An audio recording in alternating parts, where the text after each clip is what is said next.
fifanarahana na accord de principe mikasika ireo fanovana ampiarana tokony toanany famatsimbola facilité de crédit rapide mitetina 7.7 faingo 4 tapitrisa dolara ary programme de référence maharitra enim-bolana izay fifanarahana eo amin'ireo manam-pahefana sy ny sampandrarany FMI mikasika ny fanarahana ny fampiarana ny fandaharana asa ara-toekarena.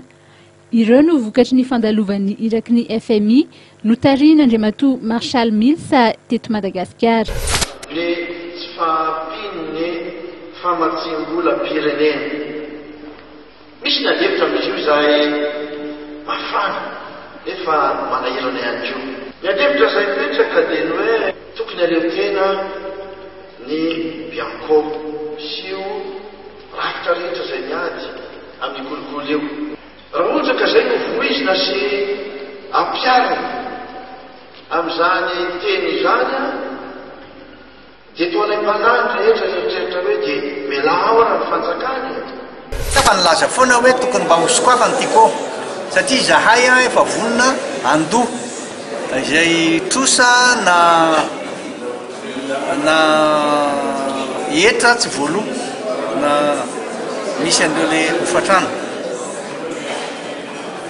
Dia tamin'izay indrindra no natonga ny resaka koa laza hoe rehefa tsy vonona zareo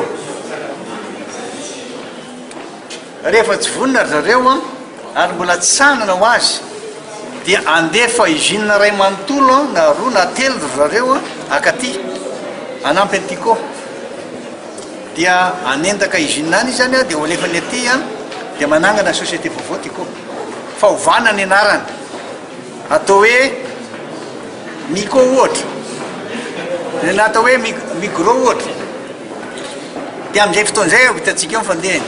Nanomboka ny herinandro teo miroso amin'ny fanamaivana nisan'ny mpiasa ny orinasa mpamokatra arona plastika. Ho an'ity orinasa iray ity ohatra tsy latsaky ny efajato ireo mpiasa tsy maintsy ato amin'ny asany ary alefa chômage teknika. Antony miha manakaiky ny daty ny 3 septambra andro farany azo amokarana arona plastika eto Madagasikara. Tsy maintsy hihena ny famokarana, tsy maintsy hihena ihany koa ny asa azon'ireo mpiasa atao. Efa mitsidika amin'ny hevitry ny hoe fampiantonana ny fifanarahana arak'asa na ilay vokatry ny chômage andefa mpiasa zany zay amin'ny chômage teknika. Ny fanampatapahana matetika loatra ataon'ireo mpampianatra sasany eny amin'ireo sekolim-panjakana no tena lesoka lehibe miteraka ny fahavitsihan'ny mpianatra afaka fanadinana baccalauréat io raha ny fanazavany. Manampitrotraka ihany koa ny faharatsiana sy ny tsy fahampiany ny fotodrafitrasa fampianarana. Voalohany efa lasa politisé ny fampianarana. Hany ka misy mpampianatra mpingitrika tsy tonga mihitsy ara nefa namany parapolitika sa mitory azy ny proviseur sogadiko manokany eto ny any betio zay hita tena tsy manara-peny zao. Misy fotoana anankiray misy 3 chefs fiscaux tao. Dans ton là il y avait 2 chefs fiscaux. Dona zazalahy tokony roa amby folo taona very mandritra ny ireo volana teo eo dona any an-tanàna fiaviana. Azao avy agnarana mamanao? Sina. Avy agnarana papanao ke? Yarsina. Aiza nareo mipetraka? Ambomena ambony lycée. Aiza zany? Antala. Antalahy. Ke ino navery anao? Nangalary vovary. Avy nety ny taiza? Tambola mama. Avy teo. Ino fa natafiboaka anao avy teo? Isy tambotely ta vitre ny tomobily ny mifasoko miezaka vitanilay. Ankoatra ny fandaharam-potoana ionan'ireo tanora miaraka, misy ihany koa ny fandaharam-potoana isaky ny toeram-pitibiny. Ankoatra ny vavaka sy ny katesisy efa fandaharam-potoana raikitra, misy ny karaoke sy ny fandihizana rehefa hariva iny.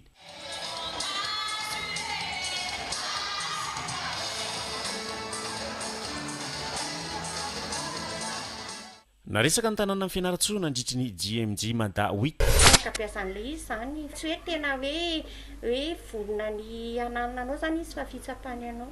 Tsy dia mahay miteny anglisy ny renim-pianakaviana raha nambarany nefa tsy mahafehy loatra ny teny arabo ihany koa, hany ka misy fotoana mandeha ny baiko tanana mba hifandraisana amin'ny mpampiasa. ahoana kosa ary ny fomba ifandraisan'ny samy malagasy miasan'ny Koet mba mahare vaovao mikasika ny malagasy maty na voalaza faniarambony vokatry ny ataon'ny mpampiasa azy very zareo tany.